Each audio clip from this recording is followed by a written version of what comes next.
Unit 38, that's a 2-1, the TAC 36. Copy, that's 1 Adam 4, show us en route, ETA 2 minutes. Welcome to Running Code, the podcast where you, the listener and the viewer, get to know a little bit more about us, the men and women of the Newport News, Virginia Police Department. Hello, Melissa. Nice to see you as always. Hi, Morgan. How are you? I'm superbly well. Thank you very much. Got my allergy medicine. Finally breathing. The pollen is not bothering me too much. I'm glad it's not bothering you because it is definitely bothering me. Is it really? Well, listen, before we begin, Melissa, I want to cover something of great importance. I noticed that you are not wearing your traditional New York Yankees shirt. You're wearing another team. What happened? Wow. I lost a bet. I can't believe you put me off the street like that. You My lost goodness. a bet. I did. My kid is diabolical. But he got me. You win this time, Liam. That's right. But we're not going to talk about it anymore. That's right. Liam, mom's always a winner no matter what. All right. So let's get into this podcast. I'm very excited about our guest today. Yes. We've got a pretty integral part of patrol sitting on on the panel with us today. You want to introduce yourself, let everybody know who you are and what you do? All right. So my name is Terrence Dunbar. I'm currently assigned as the precinct commander for South Precinct of the Patrol Bureau. All right. So your team is 33.3% of patrol. Roughly, give or take a couple of percentage points. That's a lot of bodies to be responsible for. Yeah, that's a lot of folks. So that's a heavy lift at times. It can be at times, just like any other position, and each one has its challenges. I would say patrol is not unique in that. So gratifying, though, I imagine, as the commander of a precinct. It is, because the things that we do are immediately noticed as investigations and like support services. A lot of times the things they do, takes a while for them to see the results of that. We see the results of what we do every day when dealing with citizens out in the public. So. Right. So let's scoot on back, shall we? Let's scoot on back to the beginning of Terrence Dunbar. Where are you from originally, Terrence? So I was born in Little Rock, Arkansas, but I pretty much grew up in Oklahoma and Tulsa area. Okay. So and I lived there until I was 18 years old, and I joined the military, United States Army. There it is. And they took me all around the globe. All around the globe. I landed here in Newport News, Virginia. At some point. So you are you an Oklahoma Sooners fan then? Football? No, not really. Not so much. Not really. Not really. Not so much. Not because I don't appreciate the team. It's just I'm not a fan of football in general. Very good. Mm-hmm. So you joined the military at what age? 18 years old. So you were a lad when you joined? Yes. Right out of high school. And I actually joined the military when I went back in the days of yore. So you're allowed to do early entry. So I actually enlisted in the summer break between my junior and senior year. So I actually enlisted when I was 17 years old, and then I actually went off to basic training after my senior year in high school. Wow. And which branch of the military did you join? The United States Army. Sir. Proudly so? All right. Yes, sir. That's right. Wow. And so you end up going to your schooling, right? Your basic training. And then from there, where does it take you? Wow. So I had an interesting career, some of it by choice, some of it not. So I thought I wanted to be a mechanic. So that's what I enlisted to do, to be a vehicle mechanic. And then so I went to Fort Jackson, South Carolina for basic training, Tank Hill. And then I went to initial entry training, AIT, advanced entry training there also at Fort Jackson. And then from there, they sent me to Germany. So I was in Kaiserslautern, Germany for 2 years. And then came back to the States and then realized that working on trucks really wasn't what I really wanted to do. So I was like, well, but I love mechanics, so I went into the aviation field and became an aviation mechanic. And then I worked my way up the ranks there until that culminated into me being assigned here at Fort Eustis as a branch manager for the Aviation Logistics School for the avionics and electronical branch, and then I retired from there in 2005. How many years did you serve? 20 years and 23 days. Oh. Not that you were counting. Not that I was counting. Yes, sir. Well, thank you for your service. So you started with the mechanical side of helicopters, correct? You started with the mechanical sides of tanks, and then you work your way up to the electronic side of helicopters? So it's interesting the way the aviation field works, and that I went into mechanics of aviation, being a crew chief where you work on the aircraft. the aircraft that I went to school for, it's funny, you know. So we're getting ready to graduate from the school, and they say, hey guys, you're going to be the last class to go through this school because the manufacturer stopped making this aircraft. They're not going to make them anymore. Okay, that's reassuring. I was like, okay, Wow. so what's going to happen to me? And so I get transferred from here, Fort Eustis at school. I go to Fort Bragg, North Carolina. Okay. So the aircraft that I was trained to work on was the Grumman OV-1. Which is basically a surveillance aircraft. It's for intel units. So I get to Fort Bragg, and it's like, there's no intel units at Fort Bragg. So now I'm nervous, like what I'm going to be doing here for next. I don't have a job. So I'm driving around and going to different airfields. Hey, where are the Mohawks? Where are the Mohawks? Like, I think they're over here. I go, no, those are Blackhawks. And where are the Mohawks? Like, we don't have Mohawks. I'm like, oh, this is going to suck. And then I get a call from the in-processing session. They say, hey, you guys come over here. And I go down and say, hey, you're lucky son of a gun. You're going to the Golden Knights. I'm like, what's the Golden Knights? So you don't know what the Golden Knights is? Like, no. So the Golden Knights is the United States Army Demonstration Parachute Team. So basically you just do air shows. So they go around. It's a big part of the United States Army Recruiting Command. They're basically professional air skydivers. So I was assigned to that unit for 4 years as a crew chief, crewing those aircraft. Amazing gig. It was, but all the good things come to an end. Like I said, the aircraft that I was trained to work on didn't exist anymore. And so now I had got mandatory reclassed. So basically say, you're going to go be this. So they told me I was going to be an aircraft electrician. And that's how I got into the electrical side. So I came back to Fort Eustis again, got retrained to be an aircraft electrician, and then the way the special components field works is that as you move up through the ranks, you become responsible more and more. So as a electrician, I'm in charge of electricians, but when I become staff sergeant, now I'm responsible for the electricians and the avionics techs. Wow. And then when I became a sergeant first class, now I'm responsible for everybody that works on every component of the aircraft. Wow. So you're responsible for the guys who work on the airframe, the guys who work on the powertrain, the guys who work on the hydraulic system. So the entire aircraft, you have to go back to school, learn how all those people do their jobs, so that you can supervise them and run the entire shops section of an aviation unit. Fascinating. So being in charge of large sums of people is not new for you, is it? No, it's not. And it's kind of interesting in that respect, where coming into this field, and I remember I got hired by Chief Fox, and one thing he asked me, he goes, "Is that going to be a hard transition for you, coming from a leadership position and coming into where you're basically going back to the bottom, starting over again?" Yeah, and I remember my response to him was that it's been my experience in life that people who can't take orders shouldn't be given them. Wow. That's brilliant. Absolutely. Spot on. So I guess I should ask this, military career, 20 years, 23 days, was police on your radar at some point? Was it a sudden change? How'd that work out? Actually, it was. So that first enlistment, when I realized I didn't want to be a truck mechanic anymore, and I was deciding on what I wanted to do. And I went into the military knowing I was going to be a career soldier. I knew I was going to stay for 20 years. And MP did appeal to me, and I was like, I think I want to be an MP.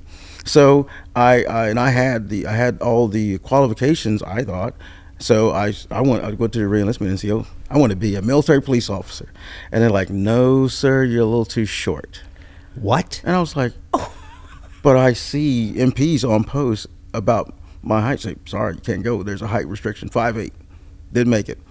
So, being an inquisitive person I am, I called the branch manager for the military police at the Pentagon. It's like, hey, what is this thing about I can't be an MP because I'm too short?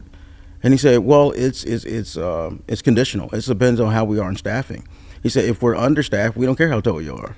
Oh, wow. But if we have enough MPs, we're balanced. Then we put in this height restriction. And unfortunately for you, sir, we got enough MPs right now. Oh, the timing. So I'm like blown away. That, right? Yeah. Wow. But had I been tall enough, I wouldn't be sitting here talking to you fine folks right now. That part, it always happens for a reason. Yeah, so we won on that deal. Yes. NNPD won on that deal. Yes. Good for us. Good for us. So military police, you transition into the world of I guess, civilian law enforcement, if you will, for a lack of a better term. You apply. How soon after you applied were you sit in an academy? So I retired on a Wednesday, and Monday I was in the academy class. It all went really fast for me. I remember I went, when I applied, we were still in the 2600 building on Washington Avenue. Yes. And I remember I was walking downstairs, getting ready to get in my car, wondering how my interview went.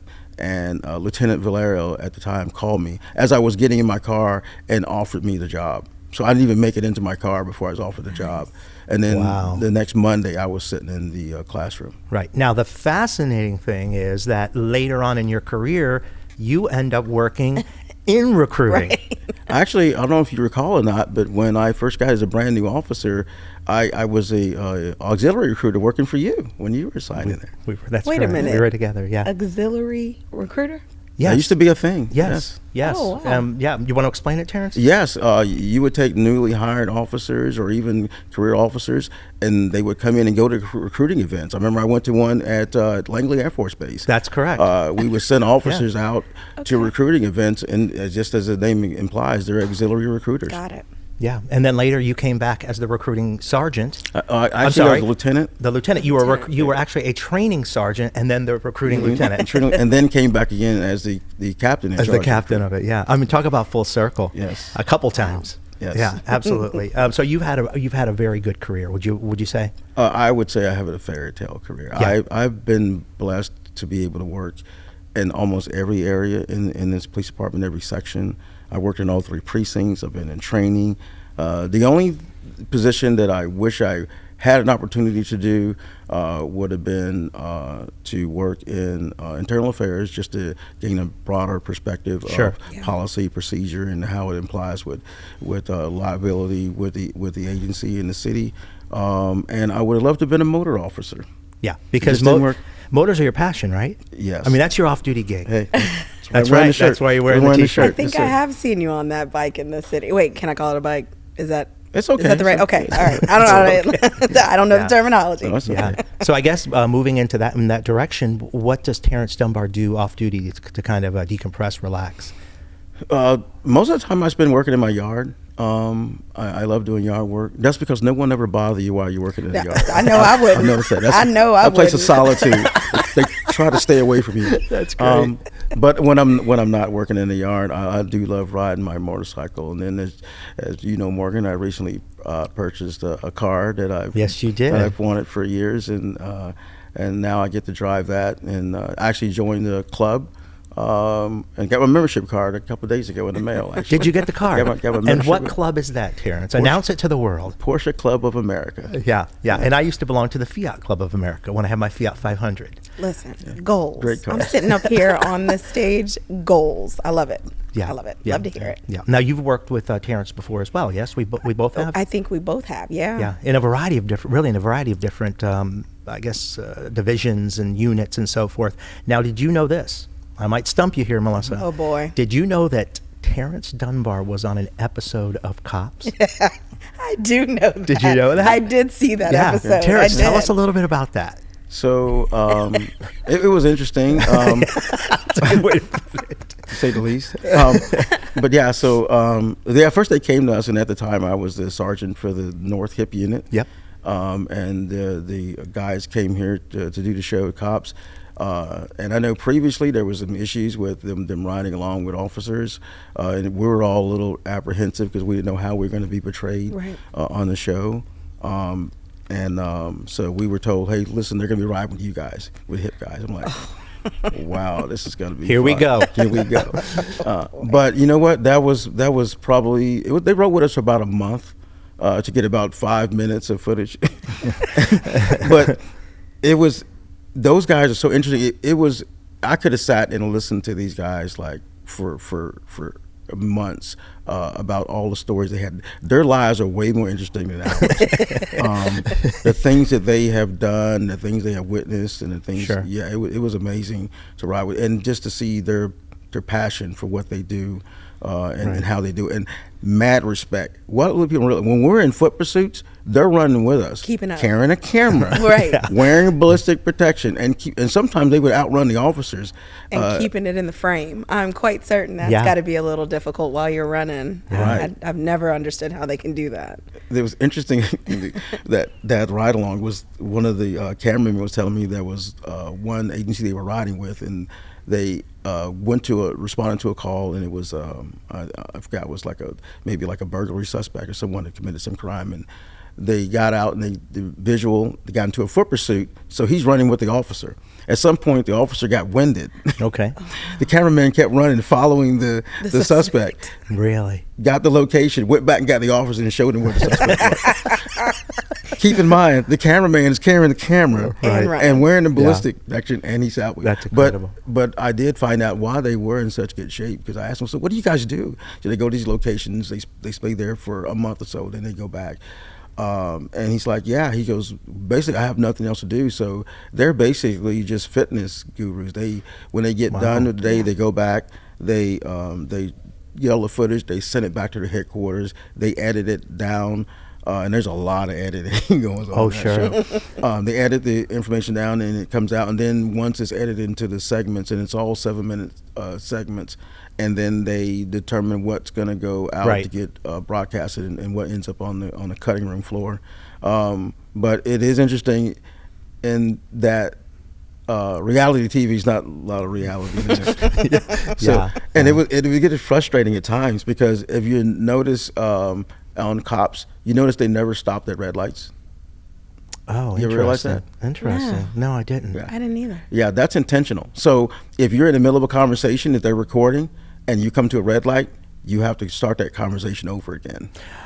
Oh, wow. Unison. Okay. Oh, wow. That's interesting. Yeah. Okay. Yeah, okay, I get it. Yeah. And if you ever wonder how they get out of the back of a secured police car and keep up with you doing a foot pursuit, you ever wonder what it is? How do they get out? Because it doesn't open from you. They don't. The foot pursuit is filmed after the foot pursuit. Wow, fascinating. Secrets coming out. Yeah. So if you're like, how did they film the cop getting out of the car, starting to run? Right. Because that was after the foot pursuit. That's fascinating. So they double back and even if they have to work even if they wait to the next day, because if it was shot during daytime, you go back to that locale the next day, and they show you jumping out of the car, running and chasing somebody that you caught yesterday. Wow. Well, I have to tell you, I ended up meeting them, right, because I was working midnights at the time as a lieutenant, and I met the entire crew, and they were very nice. I mean, they were very, very nice. And I remember it was my daughter's birthday, and I was telling my wife, hey, Cop's crew is here. They're visiting, so forth and so on. They're like, she's like, where are they staying at? I said, they're staying at a hotel somewhere. I'm not sure. Are their families with them? No, I don't think so. She's like, hey, you want to invite them to our daughter's birthday party? Aww. And my wife, and I said, sure, okay. We ended up inviting the entire Cops crew that was here for my daughter's birthday. So we're in the backyard with this big picnic tables and the entire Cops crew back there, and they were so genuinely thankful that they got a nice meal, and just great people, and we enjoyed the heck out of them. So yeah, they were great. Yeah, very nice. Hey, how are we doing on time there, Matt? Are we on target, sir? Yeah, we're doing fine. I was curious hearing about the story about the Golden Knights. Were you one of the ones jumping out of the aircraft, or were you the one that was that was sort of instructing people what to do and overseeing the whole operation? No, it was my job to make sure the aircraft was in perfect running condition so that no one had to jump out. But out of morbid curiosity, so I did my 4-year tour. It was coming time for me to leave, and I had my scheduled date to go to school to learn how to be an aircraft electrician. So I went to the commander. Said, you know what? I want to do a jump. So you did really. So they trained me up, because all the guys signed the unit are all jump masters, so they're all trainers. So they trained me up how to do a static line jump. So not the free fall, but a static line jump. So funny enough, so the aircraft that the Golden Knights use is not really designed for parachutists. I mean, it doesn't have a blast shield. So a blast shield is just a shield that's on the side of the aircraft that deflects the wind, so that when you get out, you go out the door, it's not like a Bugs Bunny cartoon where you're like, whoosh, you're gone. Right. So So That totally made I sense to know. me. Absolutely. And the door is significantly wider than it is for a parachute like design aircraft like a C-130, where you can grab both sides of the door. So, and we had two demonstration teams, a gold team and a black team. So my favorite guys were the black team because they were just a good group of guys to hang out with. So the team leader was a guy named Paul. So Paul was going to be my jump master for that jump. So we get up there, altitude, we're at 4,000 feet. So and I get in the door, and you can't hear really. You kind of read lips, trying to hear, the wind's going by 100 miles an hour. You're standing in this doorway, right? So and so the jump master job is to make sure you're lined up on the run, so that when you land on the jump zone and not somewhere else. So I'm looking at Paul to get my signal to go, and he's making movements with his mouth, but I'm not sure what he's saying because he's talking to me and he's also talking to the air crew to make sure the aircraft is lined up. So I'm not quite sure if he wants me to go or not, and I don't want to go when I'm not supposed to go. No. Yeah. So I'm waiting on him, trying to figure it out. And all of a sudden I feel this push, and poof, I'm in the air. So, because I can't get any leverage because I only got one hand on the door. So I get a push, and I'm outside the aircraft. So we get on the ground, and I'm talking to Paul, and it's like, dude, what's up with that? He goes, I told you to jump. I didn't hear you. I say, well, I'll tell you what, Paul, you have the distinction of being the only person to ever throw me out of my own aircraft at 4,000 feet in the air. But it was fun. I had a great time. Yeah. So all these assignments that you've had within our agency, which assignment stands out most in your mind as enjoyable, gratifying, that kind of thing? I'd say that one was, because that was more interesting because there's a lot of traveling. That's the most fun thing about that job, traveling and then meeting people all over the country, and we even got to travel some places overseas. So it was a So really you've seen fun. the world. Yes. So I got to go to Korea a couple times, and went to Germany once. And then traveled all over the inside United States with the Golden Knights. So I had a interesting and fun-filled career. Yeah. So within our agency, what about assignments within our agency? Wow. So I And he started said off South super- Precinct. Absolutely. And you came back. I came back as well. I love South Precinct. Yeah, I worked South Precinct in every position except for sergeant. Wow. Okay. I started off there as a brand new recruit trainee. Eventually made the HIP team.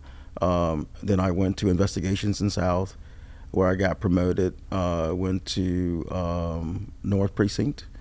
Was a HIP team sergeant there in North Precinct for a while. Went to Organized Crime Division. Worked a street team narcotics there. Went to training unit. I worked for you. With in the training unit. with never for with always with. Then from training, got promoted to lieutenant. Back to support services. Lieutenant went to Central. It was a Central. Yeah, went to Central. Then went back to South Precinct as a lieutenant. Got promoted from lieutenant to captain. Went to North Precinct. Yep. North Precinct, went back to support services. Yeah, you did. And now I'm back to South Precinct. Yeah. Now, interestingly enough, when you were in training, you were the range master. Is that correct? That's correct. And the interesting thing is, it was at Fort Eustis, where you were in the military, Right. because we have a range at Fort Eustis. Full circle. You couldn't get away from that place, Terrence. No, actually, it was when I went to the academy was at Fort Eustis. Oh, and, my and interesting enough, so when I joined the police department, I was still on terminal leave. So I was still active duty military for the first 45 days in the academy. Wow. Jeez. Wow. Incredible story. You don't know how not to have a job, do you? No, I don't. I've never had a day off in my life. So I'm sitting on use or lose leave right now as we speak. Yeah. But it's funny. I ran into one of my sergeant majors at the gym, because we used to work out at the PT field there, and I was. We're after PT. We were changing clothes, and I ran into one of the sergeant majors there in the gym. And he didn't realize I was out at the time. He's like, "Yeah, you got your packing in for master sergeant, right?" I said, "Sir, I retired. I'm gone now."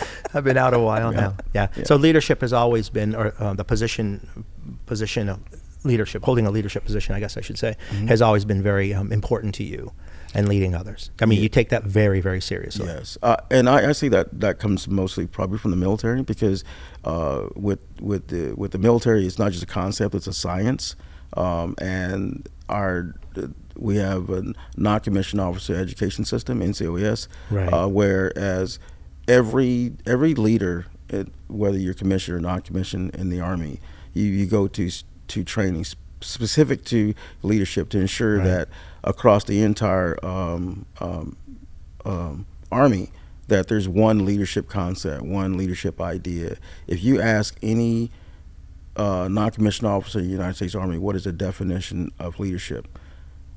Verbatim, they will all give you the same response. Yeah. So that creates consistency in leadership, Sure. which for the military, you'd understand why that's necessary. Right. And you live the be no do philosophy, if you will. Let's call it a philosophy, shall we? But that's because I learned that's what leadership is, right? Yeah. So Yeah. I try, and I did learn sometimes the hard way that there are some unique differences too in leading soldiers and leading civilians. Sure. Absolutely. And it was a learning process for me. Some things are universal, and then some things you have to apply to your audience, right?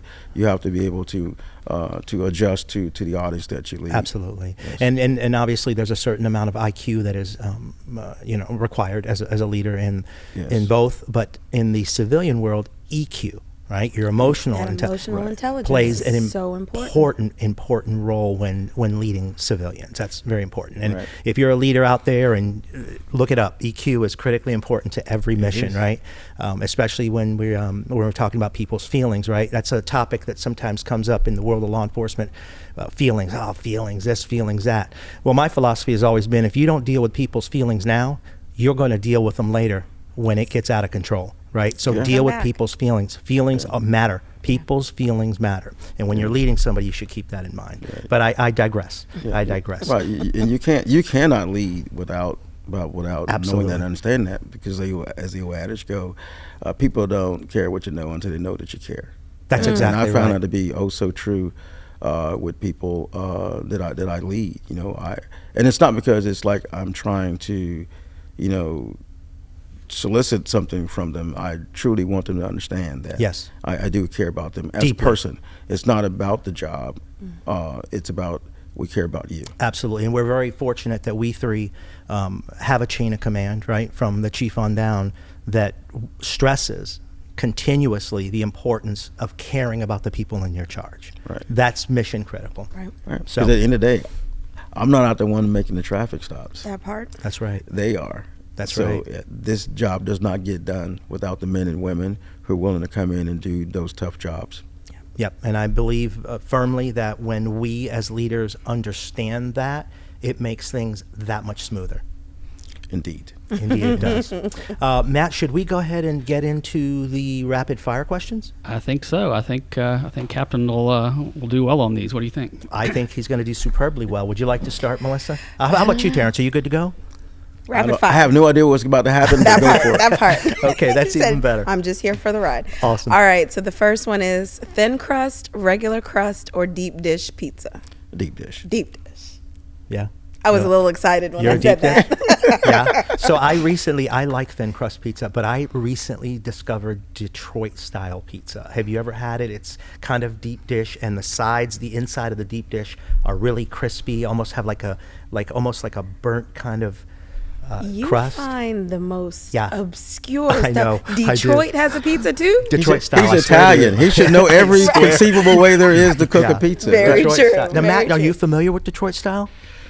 Can't say that I've seen it. Okay, well, you have to check it I out. might have heard it once or twice. Yeah, I'm gonna have to look it up. And you're ready? Out of a food truck, a local food truck. From like here? Yeah. Okay, we're going to have to talk Oh, later. yeah. Okay, we'll talk offline. Sounds good. All right, question number 2. Here we go.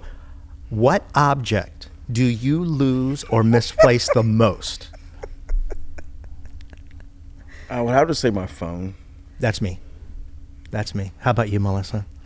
and I'm going to have to tell the truth because I Of know course. Liam is watching, and he would clown me if I didn't tell the truth on Okay. this one.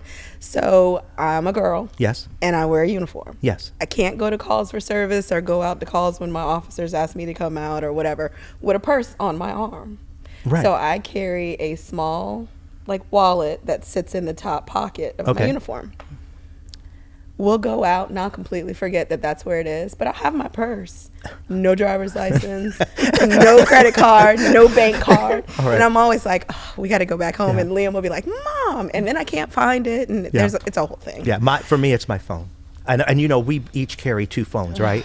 On-duty phone, off-duty phone. Yeah. One of them is going to get misplaced. And All this the is time. probably the question I ask my wife the most. Honey, have you seen my phone? And then she'll just go and point that way, and I'll walk over there and grab my There phone. it is. So, all right. She saves the day. She's an angel. I made a lot of U-turns on my way to work. Absolutely, to get that phone. Gotta get that phone. That's right.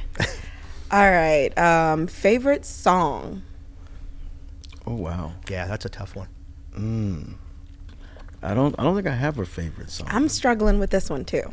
Yeah, I'm struggling with this. They're- I mean, they're I so- like so many different genres. Right. and- If you gave me like a genre, I may be able to. But I'd have Yeah. to think about it. Yeah, now, Terrence, you and I have something in common. We love to listen to smooth jazz while we work.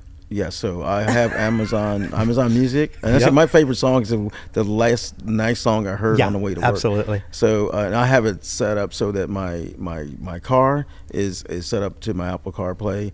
So my song is playing on my phone as I'm driving in, and then I have a Bluetooth speaker HK on my desk. When I walk in the office, it just It's picks still up playing. playing. Yeah. Right. So I have my own little theme music going on all day. It follows him around. Yeah. That's absolutely priceless. Yeah, and I have it on. As a matter of fact, Terrence, you've come to my office when I've been playing it, and yesterday I you was stopped there. by Yes, and I had I smooth did. jazz on. I did. Yeah, I mean it's wonderful to Yeah. listen to it. I mean it keeps me what's the word I'm looking for? Grounded, calm, if you will. Yes. So I'll It's my take happy that. place. absolutely, your happy My place. happy place. All right, question number 4: city life or country life? Now you're from Arkansas. You said originally from Arkansas, Yeah. right? I would have to say country life. Yeah. Yeah. Why is that, Terrence? Solitude. I don't know. I guess something weird about me. I can enjoy being all alone. Yeah. Yeah. I can have fun all by myself. Yeah. Isn't that just, something? Yeah, just basking in solitude. Yeah, enjoy the family, enjoy the friends. No, That's I great. love my friends, love my However, family, but I can all have fun alone. all by myself. He said all alone. Yeah. Have you all ever taken a day off from work and just been by yourself at the house, and it was just so peaceful? Honey, I want to qualify this. I love you very much, but it's so peaceful and tranquil, and you can do, go out in the yard, do something, come back in. I love that. Yeah, so so recently, me and my son, we went on a motorcycle ride, and because he rides too, and he was asking me, "Hey, Dad, you're part of a club? You ever ride with a club?" I was like, "No, I wouldn't have ride around with 40 other people. I'd have bought a bus." That's exactly No need for it to be a motorcycle. Just That's a the bus. whole point of a motorcycle. Right. Solitude. Solitude. You and your son, perfect. Yeah. Doesn't get better than that, right? I love it. Melissa, you want to hit the last question? Sure. Here we go. Your idea of a perfect day.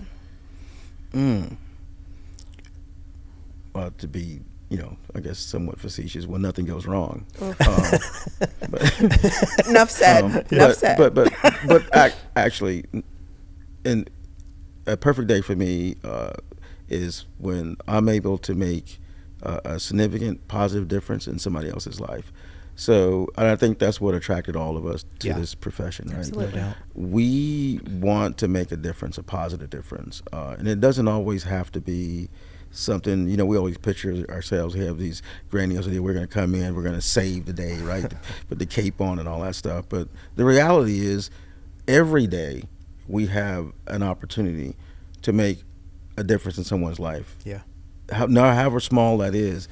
Unfortunately, in our quest to find these great adventures, we overlook the times we could have just taken a moment to just stop, say something to someone, some small gesture to make a positive difference in their life. So to me, any day can be a perfect day if I just take that time and find an opportunity to make a positive difference in somebody else's life. Yeah. Sometimes it's just about asking somebody how they're doing. I You agree. never, ever know. You don't know. And I think Chief Hires, who is one of the finest leaders that I've ever worked with, and I'll put it out there. I think that honestly said it best when he said every day he tries to add value to people's lives, and sometimes that's as simple as hello, how are you doing, while you're at the car wash getting your car washed and you're sitting next to somebody that's getting their car washed, and you just chat them up. I mean, it could mean life. Yeah. It could mean life. So I think that's a great way to wrap it up, Terrence. Yeah. Man, I really appreciate you.